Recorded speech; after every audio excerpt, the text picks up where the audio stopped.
Hello, എയ്തൻസ് വ്ലോഗിലേക്ക് എല്ലാവർക്കും സ്വാഗതം. അപ്പോൾ 2 ദിവസം കുഞ്ഞിന് ചെറിയ പനി ഉണ്ടായിരുന്നു, വാക്സിനൊക്കെ എടുത്തതുകൊണ്ട്. പക്ഷേ ഇപ്പം അവൻ ഓക്കെ ആയി. ഇന്ന് രാവിലെ അപ്പമാണ് ബ്രേക്ക്ഫാസ്റ്റിന്. ഇതിനു മുമ്പ് 2 തവണ ഞാൻ അപ്പത്തിന് അരച്ച് വെച്ചിട്ട് ഫെർമെൻറ്റഡ് ആകാതെ എടുത്ത് കളഞ്ഞു. ഇനി ഞാൻ അപ്പം ഉണ്ടാക്കുന്നില്ലെന്നേ വിചാരിച്ചതാണ്, പക്ഷെ ഇത്തവണ സക്സസ് ആയിരുന്നു.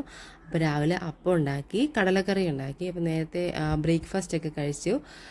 കുഞ്ഞിനെയും കുളിപ്പിച്ച് അവനെ ഉറക്കി കിടത്തിയിട്ട് എനിക്ക് മുറിയിൽ കുറച്ച് അടുക്കിപ്പറിക്കും കാര്യങ്ങളൊക്കെ ഉണ്ടായിരുന്നു. ആദ്യം തന്നെ ഡ്രസ്സെല്ലാം വാഷ് ചെയ്യാനിട്ടു. പുതപ്പും കാര്യങ്ങളൊക്കെ ഉണ്ടായിരുന്നു. കഴിഞ്ഞ ദിവസം ഞങ്ങൾക്കൊരു കല്യാണം ഉണ്ടായിരുന്നു. അതിൻ്റെ ഭാഗമായിട്ടാണ് ഈ റൂം മൊത്തം അലങ്കോലമായി കിടക്കുന്നത്. അന്ന് ഞങ്ങൾ എടുത്ത ഡ്രസ്സെല്ലാം എടുത്ത് തിരിച്ച് വെക്കാനുണ്ടായിരുന്നു. എൻ്റെ മുണ്ടും എൻ്റെ സാരിയും എല്ലാം എടുത്ത് വെക്കാനുണ്ടായിരുന്നു. ഈ സാരി എൻ്റെ കല്യാണ റിസപ്ഷൻ്റെയാണ്. അന്ന് ഉടുത്തല്ലാതെ പിന്നെ ഉടുത്തിട്ടേ ഇല്ല. എന്നാൽ ഇത്തവണ കല്യാണത്തിന് ഉടുക്കാം എന്നൊക്കെ വിചാരിച്ച് എടുത്തതാണ്. പക്ഷെ ഉടുത്തില്ല, കാരണം അത് ഹെവി വർക്ക്ഡാണ്. കുഞ്ഞിന് അത് ഭയങ്കര അൺകംഫർട്ടബിൾ ആയിരിക്കും എന്ന് ഓർത്തുകൊണ്ട് അത് ഉടുത്തില്ല ഞാൻ. പിന്നെയും കുറച്ച് ഡ്രസ്സുകളെല്ലാം മടക്കി വെക്കാനൊക്കെ ആയിട്ട് കിടപ്പുണ്ടായിരുന്നു. അപ്പോൾ അതെല്ലാം എടുത്ത് മടക്കി അലമാരിലോട്ട് മാറ്റി. ഇതല്ലെങ്കിൽ അതെല്ലാം അവിടെ കിടന്ന് കൂടി അങ്ങ് കിടക്കത്തേ ഉള്ളൂ. അതുകൊണ്ട് എല്ലാം എടുത്ത് അലമാരിലോട്ട് മാറ്റി. ഇവിടെ ഇപ്പോൾ കൊതുകിൻ്റെ ശല്യം വളരെ കൂടുതലാണ്. കുഞ്ഞുള്ളതുകൊണ്ടാണെങ്കിൽ കോയിലും കൊതുക് തിരി ഒന്നും തന്നെ യൂസ് ചെയ്യത്തില്ല. മൊസ്കിറ്റോ ബാറ്റാണ് കൂടുതലും യൂസ് ചെയ്യുന്നത്. അതാകുമ്പോൾ രാവിലെ അങ്ങ് ചാർജ് ചെയ്ത് വെച്ചാൽ മതി. വൈകുന്നേരങ്ങളിലാണ് കൊതുകിൻ്റെ ശല്യം ഒട്ടും സഹിക്കാൻ വയ്യാത്തത്. ലാപ്ടോപ്പ് ഞങ്ങൾ എപ്പോഴും സേഫായിട്ട് ബാഗിൽ തന്നെ വെക്കും. കഴിഞ്ഞ തവണ ഇതുപോലെ കെയർലെസ് ആയിട്ട് ഇട്ടിട്ട് ഞങ്ങൾക്ക് നല്ലൊരു രൂപ ചിലവായിരുന്നു നന്നാക്കി എടുക്കാനായിട്ട്. അതുകൊണ്ട് എപ്പോഴും അത് സേഫായിട്ട് ബാഗിൽ തന്നെ വെച്ചേക്കും. കഴിഞ്ഞ ദിവസം വർക്ക് ചെയ്യാൻ വേണ്ടിയിട്ട് എടുത്തതാണ്. അപ്പോൾ ഫുൾ ചാർജ് ആക്കിയിട്ട് അങ്ങനെ തന്നെ വെച്ചിരുന്നു. അപ്പോൾ അതെല്ലാം എടുത്ത് സേഫാക്കി മാറ്റി വെച്ചു. പൊതുവേ എടുക്കുന്ന സാധനങ്ങളൊന്നും കറക്റ്റായിട്ട് തിരിച്ചു വയ്ക്കാറില്ല. എല്ലാം അവിടെ തന്നെ കിടക്കാറാണ് പതിവ്. എപ്പോഴേലുമൊക്കെ ആയിരിക്കും എല്ലാം ഒതുക്കി വയ്ക്കുന്നത്. ഈ കേളറ് കല്യാണ വീട്ടിലെ ആവശ്യത്തിന് കൊണ്ടുപോയതായിരുന്നു. ഞാനിതങ്ങനെ ഉപയോഗിക്കാറില്ല. അവരവിടെ കല്യാണത്തിൻ്റെ ആവശ്യത്തിനായിട്ട് എടുത്തുകൊണ്ട് പോയതാണ്. ഒരു സാധനം എടുത്താൽ സാധാരണ 10 സാധനങ്ങൾ പുറത്തെടുത്ത് വെച്ചിട്ടായിരിക്കും അത് എടുക്കുന്നത്. അതുകൊണ്ട് എപ്പോഴും കല്യാണമോ അങ്ങനെ എന്തെങ്കിലും ഫംഗ്ഷൻസൊക്കെ വന്നിട്ടുണ്ടെങ്കിൽ ഫുൾ റൂം മെസ്സപ്പായി കിടക്കും. ടേബിൾ ഓർഗനൈസിങ് സത്യത്തിൽ അതൊരു ഡെയിലി റൊട്ടീനായി മാറിയിരിക്കുകയാണ്. എപ്പോഴും എന്നും വൈകിട്ട് സത്യത്തിൽ ടേബിൾ ഫുൾ നിറഞ്ഞു കിടപ്പുണ്ടായിരിക്കും. എന്തെങ്കിലുമൊക്കെ എടുക്കുമ്പോഴത്തേക്കും അത് ഓരോ വഴിക്കായിട്ടാണ് ഇരിക്കുന്നത്. പ്രധാനമായിട്ടും ചാർജറാണ്. ഡേറ്റ കേബിളും അഡാപ്റ്ററും എല്ലാം പല വഴിക്കായിരിക്കും ഇരിക്കുന്നത്. അത് എപ്പോഴും ഓർഗനൈസ് ചെയ്ത് വെക്കണം. പിന്നെ എൻ്റെയും കുഞ്ഞിൻ്റെയും മെഡിസിൻ ബോക്സ്, പിന്നെ കുഞ്ഞിൻ്റെ കുറച്ച് കിലുക്കങ്ങളുണ്ട്. അവൻ അതിൽ അത്ര ഇൻട്രസ്റ്റഡ് അല്ല, എന്നാലും അതെല്ലാം ഇടയ്ക്കിടയ്ക്ക് എടുത്ത് യൂസ് ചെയ്യും. അവൻ കരയുമ്പോഴൊക്കെ അവനെ ഡൈവേർട്ട് ചെയ്യാനൊക്കെ ആയിട്ട്. കുഞ്ഞിൻ്റെ ഡ്രസ്സസ് 2 ബാസ്ക്കറ്റിലായിട്ടാണ് ഇരിക്കുന്നത്. അതും 2 ദിവസമൊക്കെ കൂടുമ്പം എടുത്ത് പൊടിയൊക്കെ തട്ടി മാറ്റി വയ്ക്കും. എന്നും വെയിലത്തിട്ട് എടുക്കുന്നതാണ് കുഞ്ഞിൻ്റെ ഡ്രസ്സെല്ലാം. എന്നാലും ബാസ്ക്കറ്റിലൊക്കെ എവിടെന്നെങ്കിലുമൊക്കെ പൊടി വന്ന് വീഴും. അപ്പോൾ അതെല്ലാം എടുത്ത് ഡ്രസ്സെല്ലാം എടുത്ത് മാറ്റി ബാസ്ക്കറ്റും തുടച്ച് തുണിയെല്ലാം കറക്റ്റായിട്ട് മടക്കി വയ്ക്കും. ഈ ദിവസം ചിലുമ്പിക്ക കുറച്ച് പറിച്ച് അച്ചാറിട്ടിട്ടുണ്ടായിരുന്നു. അതിൻ്റെ ഷോർട്ട് വീഡിയോ ഞാൻ ചാനലിൽ ഇട്ടിട്ടുണ്ട്. അത് കുപ്പിയിലോട്ട് മാറ്റി വെച്ചു. ഇന്ന് ഉച്ചയ്ക്ക് പച്ചപ്പയർ തോരനും മീൻ വറുത്തതുമാണ്. മീൻ കിട്ടിയത് വറ്റയാണ്. അപ്പോൾ വറ്റ വറുത്ത് പച്ചപ്പയർ തോരനും വെച്ചു.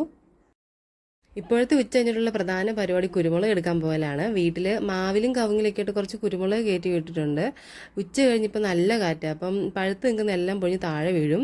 ഒരു 10 കൊല്ലം മുമ്പ് എൻ്റെ അമ്മാവൻ വെച്ചതായിരുന്നു. ഇപ്പോൾ ഒരു 3-4 കൊല്ലമായിട്ട് നല്ല രീതിക്ക് കായ്ക്കുന്നുണ്ട്. വീട്ടിലെ ആവശ്യത്തിന് ഒരു 2-3 കിലോയൊക്കെ നമുക്ക് സുഖമായിട്ട് കിട്ടും. പഴുത്തതൊക്കെ ഞങ്ങൾ പറ്റാവുന്നെല്ലാം കയറി പെറുക്കും, അല്ലെങ്കിൽ ഇങ്ങനെ വീഴുന്നെല്ലാം പെറുക്കിയെടുക്കും. കുഞ്ഞിനെ ഉറക്കി കിടത്തിയിട്ടാണ് വന്നത്. ഉച്ച കഴിഞ്ഞപ്പോഴത്തേക്കും അവൻ നല്ല ഉറക്കമായി. കുഞ്ഞുറങ്ങുന്ന സമയത്ത് എന്തെങ്കിലുമൊക്കെ ചെയ്യാൻ ഒക്കത്തുള്ളൂ. അവൻ എണീറ്റ് കഴിഞ്ഞിട്ടുണ്ടെങ്കിൽ ഒന്നിനും സമ്മതിക്കത്തില്ല. ഇത്തവണ കവുങ്ങിൻ്റെ അങ്ങ് മേള് വരെ കായ്ച്ചിട്ടുണ്ട്. എല്ലാം പച്ചയാണ്, പഴുത്ത് വരുന്നതേ ഉള്ളൂ. കാറ്റ് നല്ലോണം വീശുന്നുണ്ട്. അതുകൊണ്ട് വീഴുന്ന കൂട്ടത്തിൽ പച്ചയെല്ലാം താഴെ വീഴും. നമ്മളെല്ലാം പെറുകിയെടുക്കും. ചിലതൊക്കെ നമ്മൾ കാണത്തില്ല, എവിടെയെങ്കിലുമൊക്കെ വീണ് കിടപ്പുണ്ടായിരിക്കും. അതവിടെ കിടന്ന് കരിഞ്ഞ് പൊടിഞ്ഞു പോകുന്ന അവസ്ഥയിലേക്ക് നമ്മൾ കാണുന്നത്. ഇതുപോലെ ഇഷ്ടംപോലെ കരിഞ്ഞുണങ്ങി പൊടിഞ്ഞ് പോകുന്ന പാകത്തിൽ കിടപ്പുണ്ട്. മേളിലോട്ടൊക്കെ ഒരുപാട് പഴുത്ത കിടപ്പുണ്ട്. പക്ഷെ നമ്മുടെ കൈ എത്തത്തില്ല. കൈ എത്തുന്ന ഭാഗത്തുനിന്ന് പറ്റാവുന്നെല്ലാം നമ്മൾ പറിച്ചെടുത്തു. ഇന്ന് ഇത്രയാണ് കിട്ടിയത്. ഇനി ഇതെല്ലാം ഒന്ന് തരം തിരിച്ച് മാറ്റി വയ്ക്കണം. ഇതുവരെ കിട്ടിയതിൽ നല്ലപോലെ ഉണങ്ങിയതും ഉണങ്ങാത്തതും എല്ലാം തരം തിരിച്ച് മാറ്റി വയ്ക്കണം. കുറച്ച് നേരമായിട്ട് കുഞ്ഞ് നല്ല ഉറക്കത്തിലായിരുന്നു. കുരുമുളകായിട്ട് വന്നിരുന്നപ്പോൾ തന്നെ അവനങ്ങ് എണീറ്റു. അപ്പോൾ കുരുമുളകൊക്കെ എടുത്തുകൊണ്ട് നേരെ പോയി കൈ കഴുകിയിട്ട് വന്നിട്ടാണ് കുഞ്ഞിനെ എടുത്തത്. ഇപ്പോൾ ഇവിടെ നല്ല ചൂടാണ്. അതുകൊണ്ട് കുഞ്ഞിനെ റൂമിൽ കിടത്താതെ കൂടുതൽ ഹാളിലാണ് കിടത്തുന്നത്. അപ്പോൾ കാറ്റൊക്കെ ഉള്ളതുകൊണ്ട് അവൻ അവിടെ കിടന്ന് സുഖമായിട്ട് ഉറങ്ങിക്കോളും. അവനെ കൊണ്ട് പുറത്തോട്ടൊക്കെ ഒന്ന് ഇറങ്ങി. നല്ല കാറ്റ് വീശുന്നുണ്ട്. പിന്നെ ചെറിയ ഇളം വെയിലേ ഉള്ളൂ ഇപ്പോൾ. അതുകൊണ്ട് അവനെ കൊണ്ട് പുറത്തോട്ടൊക്കെ ഇറങ്ങുമ്പോഴത്തേക്കും അവനും ഹാപ്പിയാണ്.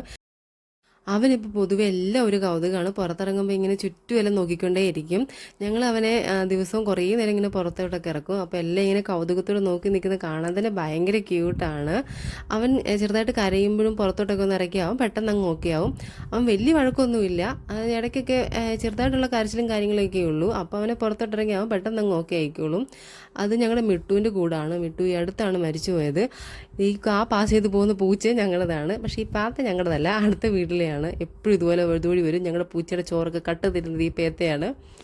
കുറച്ച് നേരം കൊണ്ട് നടന്ന് പാലൊക്കെ കൊടുത്തു കഴിഞ്ഞപ്പോഴത്തേക്കും കുഞ്ഞ് പെട്ടെന്ന് അങ്ങ് ഉറങ്ങി. ഞാൻ വീണ്ടും കുരുമുളക് സെപ്പറേറ്റ് ചെയ്യുന്ന പരിപാടിയിലോട്ട് കിടന്നു. ഒരാഴ്ചയോട് ഞങ്ങൾക്ക് ഇത്രയും കുരുമുളകാണ് വീണ് കിട്ടിയത്. കാറ്റൊക്കെ വീശി തുടങ്ങിയിട്ടേ ഉള്ളൂ. അപ്പോൾ ഇനി അങ്ങ് വീഴത്തേ ഉള്ളൂ കുരുമുളകെല്ലാം.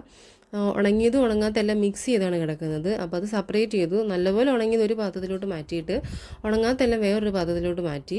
കൂടുതലും പച്ചയാണ്. അത് ഞങ്ങളുടെ ആദിലൂട്ടനുണ്ട് കേട്ടോ. അവൻ്റെ പേര് ആദിൽ എന്നാണ്. ഞങ്ങൾ മോനു എന്നേ വിളിക്കാറുള്ളൂ. അവന് വാവയെ കാണാൻ വന്നതാണ്. അവൻ എല്ലാ ദിവസവും വാവയെ കാണാൻ വരും. 1.5 വയസ്സേ ആയിട്ടുള്ള അവന്. അവൻ്റെ അടുത്തൊരു പോകുന്ന വഴിക്ക് ഞാൻ കുരുമുളകെല്ലാം ഉണക്കാനായിട്ട് അങ്ങ് വെച്ചു. അപ്പം ഞങ്ങൾ വിളിച്ചുകൊണ്ടേ ഇരിക്കുകയായിരുന്നു. വാവയാണ് അവൻ തിരക്കിയത്. അപ്പം തന്നെ കുഞ്ഞിൻ്റെ കരച്ചിൽ കേട്ടു. അപ്പം ഞാൻ അങ്ങോട്ട് പോവുകയാണ്. ഇന്നത്തെ വീഡിയോ ഇത്രയേ ഉള്ളൂ. നാളെ വേറൊരു വീഡിയോ കാണാം. ടാറ്റാ, ബൈ.